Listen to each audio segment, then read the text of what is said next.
Hola, buenas tardes. Yo soy Yamila Sierra y hoy vamos a hablar sobre las cadenas musculares del tomo 2 de Leopoldo Busquet con mis compañeras González Priscila, Poderosa Girina, Romeo Camila y Segura Paula.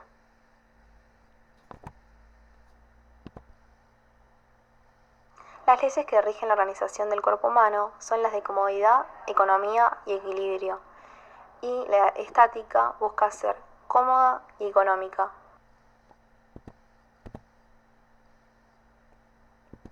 El hombre de pie está en desequilibrio hacia adelante, ya que la línea de gravedad pasa a nivel cefálico por el agujero occipital y a nivel plantar por delante de los tobillos.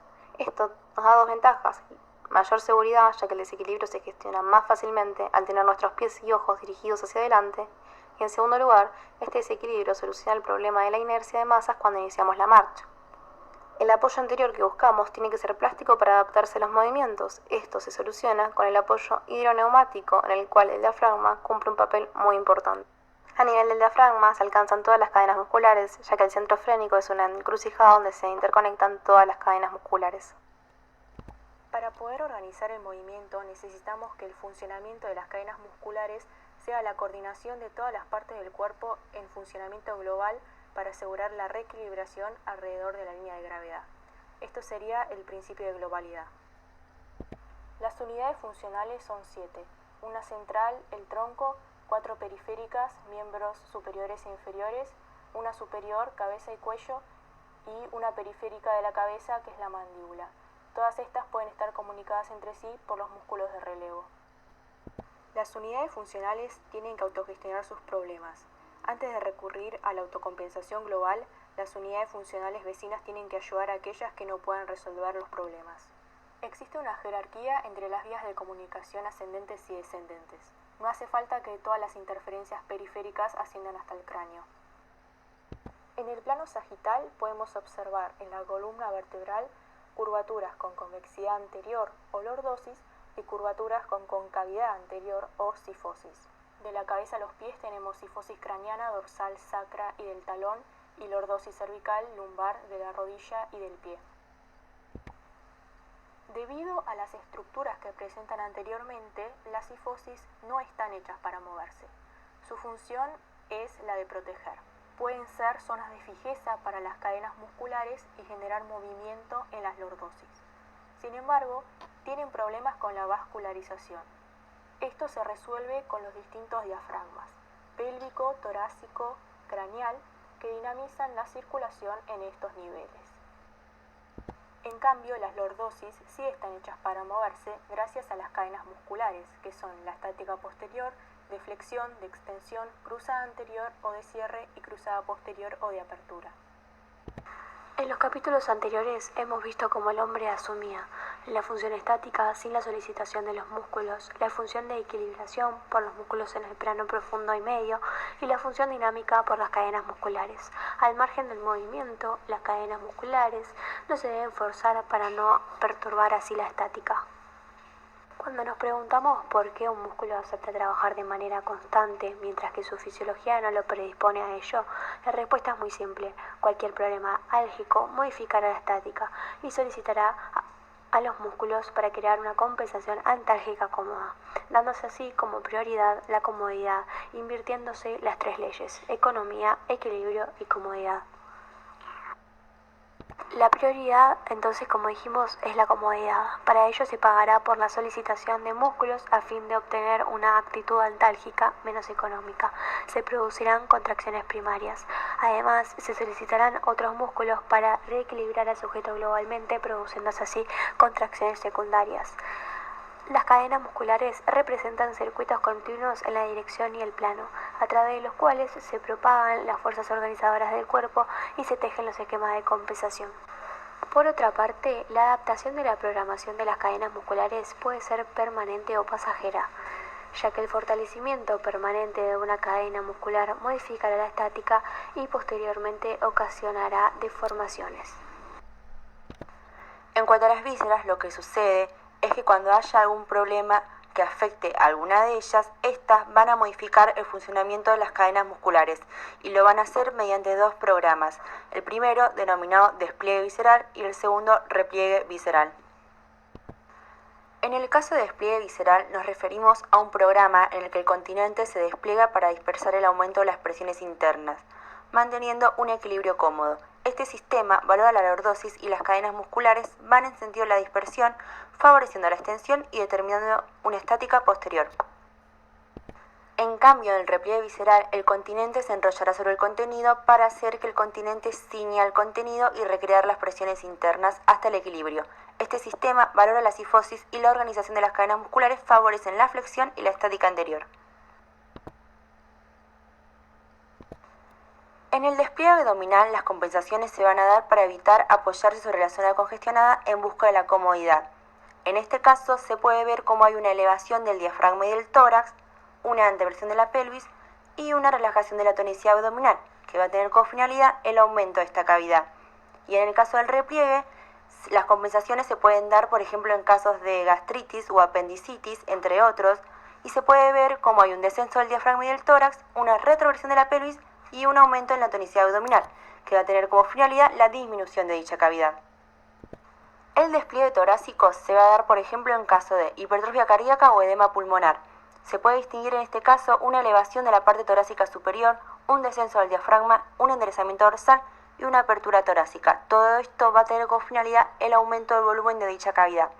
En el caso del repliegue torácico, el principio de compensación se va a dar en casos de asma o bronquitis, por ejemplo, y se puede distinguir una elevación del diafragma, un descenso del tórax, un cierre del tórax y una valoración de las presiones intraabdominales. Todo esto va a tener como finalidad la disminución de esta cavidad. Por último, en la cavidad pélvica, en el caso del despliegue, las compensaciones pueden aparecer en la congestión de los órganos de la pelvis menor. En este caso podemos ver que hay anteversión de la pelvis, una lordosis del sacro, una apertura de la pelvis menor y una relajación del perineo y del abdomen. Todo esto va a tener como finalidad el aumento del volumen de la pelvis menor. Y en el caso del repliegue pélvico, pueden aparecer en los casos de agias de la pelvis menor, como por ejemplo dolores menstruales o prostatitis. Se puede distinguir que en este caso hay sifosis del sacro, cierre de la pelvis menor, tensión del perineo y retroversión de la pelvis. Como finalidad, todo esto va a tener la disminución del volumen de la pelvis menor.